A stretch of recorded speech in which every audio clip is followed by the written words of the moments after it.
इकडे आपण शाबूची खीर बनवली आहे. बनवायला सोपी, चवीला अप्रतिम अशी. आणि आपल्याला जर उपवासाच्या दिवशी गोड खावंसं वाटत असेल तर नक्कीच ही खीर ट्राय करू शकता. अगदी झटपट होईल, अगदी कमी साहित्यामध्ये. तर चला सुरुवातही करूयात खीर बनवायला.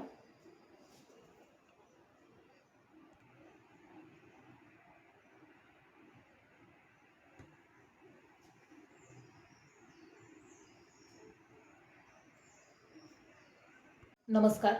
तडका रेसिपीमध्ये अगदी आपलं मनापासून स्वागत आहे. आज आपण आणखीन एका रेसिपीसोबत आलेलो आहोत. आज आपल्याला बनवायची आहे उपवासाची साबुदाण्याची खीर. तर इकडे आपण हा शाबू भिजू घालून घेतलेला आहे. याला पण 4 ते 5 तास झालेला आहे भिजवून. आणि त्यानंतर इकडे आपण साखर घेतली. इकडे थोडेसे बदाम कट करून घेतलेले आहेत आणि काजू आपण तसेच घेतलेले आहेत न कट करता. अगदी रेसिपी साधी आहे, सोपी आहे, बनवायला झटपट.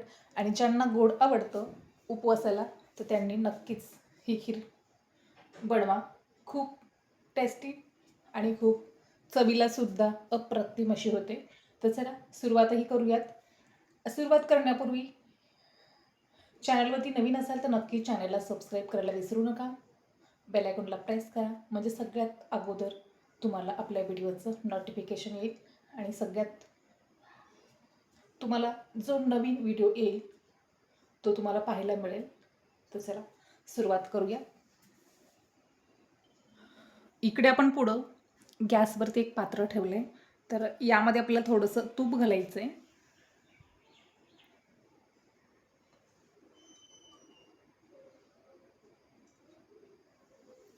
अगदी आपण 2 चमचे यामध्ये तूप घातले.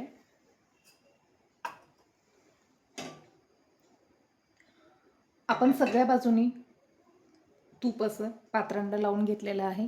त्यानंतर गॅसची फ्लेम लो ठेवायची आणि त्यामध्ये थोडेसे ड्रायफ्रूट घालूयात आपण.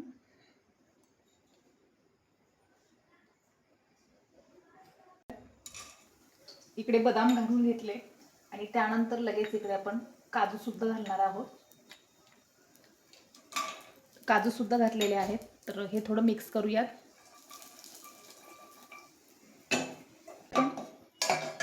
ड्रायफ्रूट थोडेसे भाजून घेणार आहोत तुपामध्ये आणि भाजलेले सुद्धा आहेत. इकडे आपले ड्रायफ्रूट असे भाजून झालेले आहेत. तर आपण यामध्ये थोडंसं पाणी घालूयात.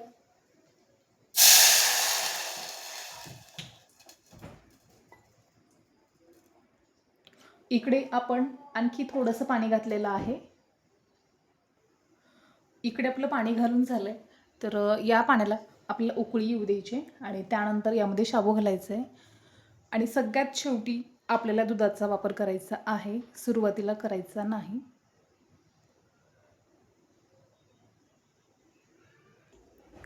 इकडे पाण्याला उकळी आलेली आहे. तर आपण आता हा शाबू घालूयात.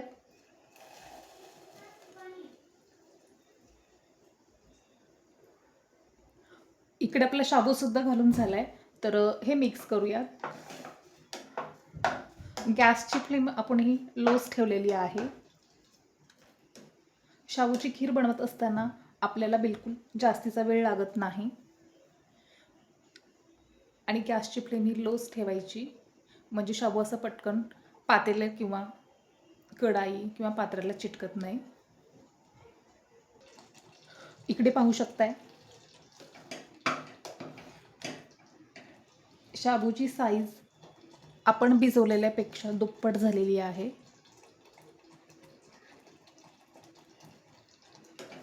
आता आपल्याला यापेक्षा जास्तीचं शिजवून घ्यायचं नाही आणि आपण पाण्याचं प्रमाण घेतलेलं एकदम बरोबर झालेला सुद्धा आहे. तर त्याच नंतर जाईन आपल्या इकडे साखर. इकडे साखर सुद्धा आपण आपल्या चवीनुसार वापरलेली आहे. ही सुद्धा मिक्स करूयात.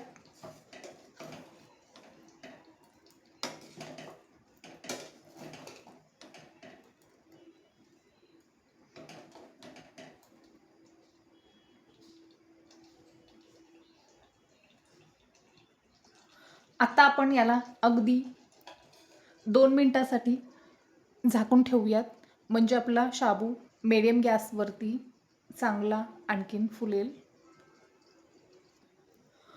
इकडे आपले 2 मिनटं झालेत आणि आपण आता हे झाकण काढूयात आणि पाहू शकता अगदी यामधली साखरसुद्धा विरघळलेली आहे आणि शाबू आणखीन छान असा फुललेला सुद्धा आहे. तर यापेक्षा जास्त आपल्याला आता गॅसवरती ठेवून द्यायचा नाही. तर सगळ्यात शेवटी आता यामध्ये जाईल आपण दूध वापरणार आहोत. तर इकडे मी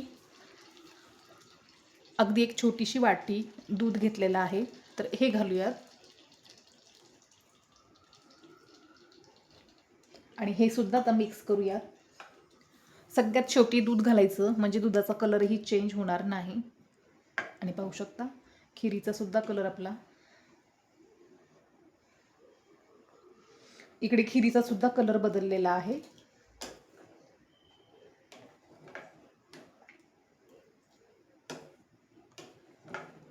आणि पाहू शकताय खिरीचा सुद्धा कलर असा एकदम बदललेला आहे. तर याला आणखीन आपण 2 मिनटं शिजवून घेऊयात. आता यावरती झाकण झाकण्याची आवश्यकता नाही. इकडे दूध घालून आपली खीर शिजवून सुद्धा झालेली आहे आणि पाहू शकता अगदी आपल्याला जशी हवी आहे तशी झालेली आहे. आणखीन याला थोडंसं मिक्स करूयात, म्हणजे खालती चिकटलेली आहे किंवा नाही हे चेक करायचं. तर खालती बिलकुल चिकटलेली नाही आणि कलरसुद्धा असा पांढरा शुभ्र राहिलेला आहे. हे पाहू शकताय.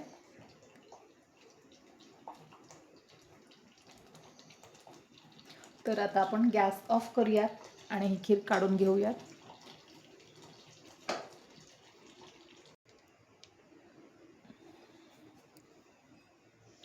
अतिशय करायला सोपी अशी खीर तयार झालेली आहे. नक्की ट्राय करा. भेटूयात आपण नेक्स्ट व्हिडिओमध्ये. तोपर्यंत धन्यवाद.